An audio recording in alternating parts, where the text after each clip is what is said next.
Hello everyone, my name is Luis Aguilar and today I'm going to be talking to you guys about CSUB's NSME school server Odin. Since I know the majority of you guys watching this are incoming freshmen, I'll assume that on your first day of class you guys had an overview about Odin and how to traverse it. Since your professor did tell you on how to traverse Odin, I also assume he probably told you guys how to access Odin from home, such as on your laptop, phones, or your home desktop. Now if we go here to the CSUB website, well, not the CSUB website but the Computer and Electrical Engineering and Computer Science website, and we go over here to downloads, you guys can see that there are a few options on how to download. Now as you can see here, we have PuTTY, a small free SSH client. This is probably the one that's probably going to be recommended to you, or your professor may have given you guys some other options as well that are not listed on here. Now if you want to download PuTTY, you guys can just click this link and it'll take you here, and you could install whichever version fits your system, and then once you click it, it'll install. I for one have not used PuTTY, so I'm not entirely sure how the download process works, but this is a very common and very popular client that a lot of people use for homework. Now one of my personal favorites is Visual Studio Code.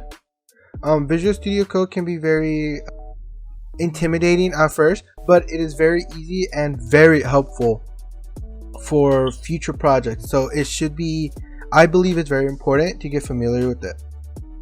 So if you want to download Visual Studio Code, you just click download and click whichever fits your preferred system. So if you have Windows 10, if you do have a Linux machine, you guys could download it on Linux as well for your use, but Linux does come with its own terminal. And if you have a Mac, you guys could download it as well for Mac. The other options that I will be going over with in this video are going to be specifically for, not specifically, but they're going to pertain to Windows 10 since that's the system I use. So once you hit download and you go through the install phase, you will be greeted with this. Now as you can see here, I already have Odin set up, but if you guys want to access Odin through here, you guys will need to install an extension, and that extension is called SSHFS, and it should look like this, and then here it should click install. Since I already have it installed, mine just says uninstall. And then once you do that, you will go back to here, you would add a configuration, and then once you add that configuration, you guys would be taken to your settings, and then you guys can name it whatever you want. You guys can name it school. You guys don't necessarily have to name it Odin, but you can name it school or whatever. The label Odin, right? The host name. Now you guys should be familiar on how to access Odin at CSUB. I know at CSUB you guys probably only have to use @Odin, but if you guys are using and if you guys are trying to access it outside of school from your home machines, you guys would need to put this whole URL.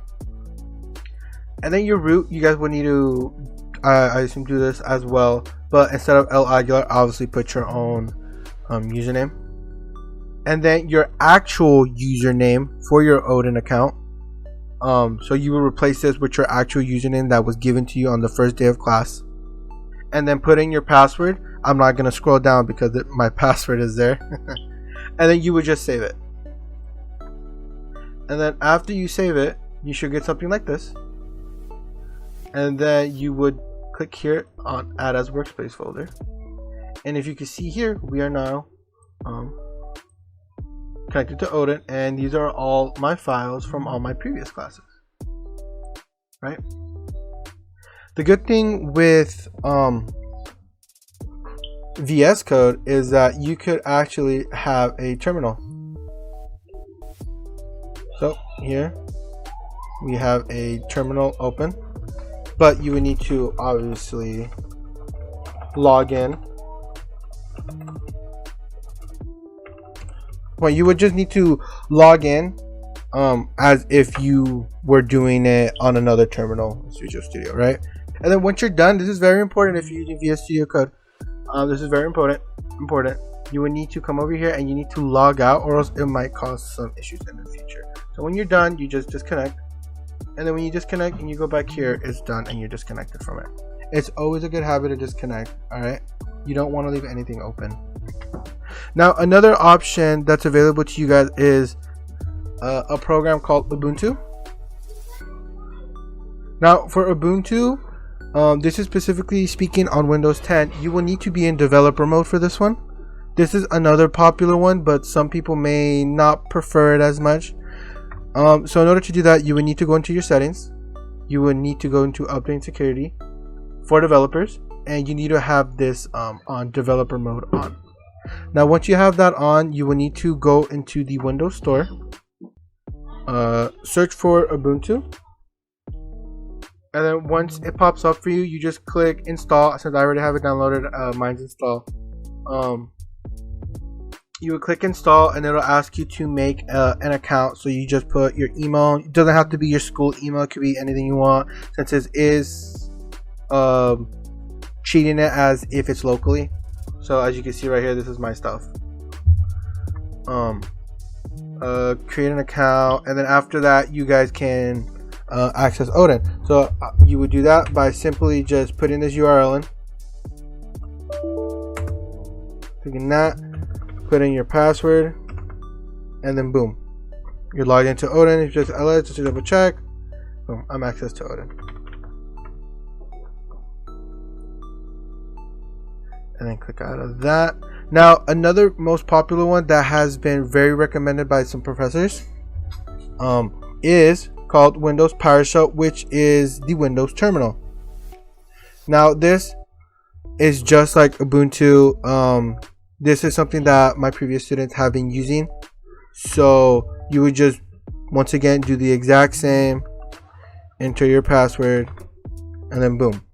Now I assume Windows PowerShell is installed with Windows 10, so if you don't have Windows 10, I'm not entirely sure what is recommended for you, or if you don't have Windows 10, you could use the other options that I showed in this video. If you are a Mac user, I'm confident Mac has its own terminal installed as well, which is just called Terminal, and you guys could use that as well and follow almost exactly the same steps as well. If not, you guys could always contact your professors for help. And those are all the options I have right now.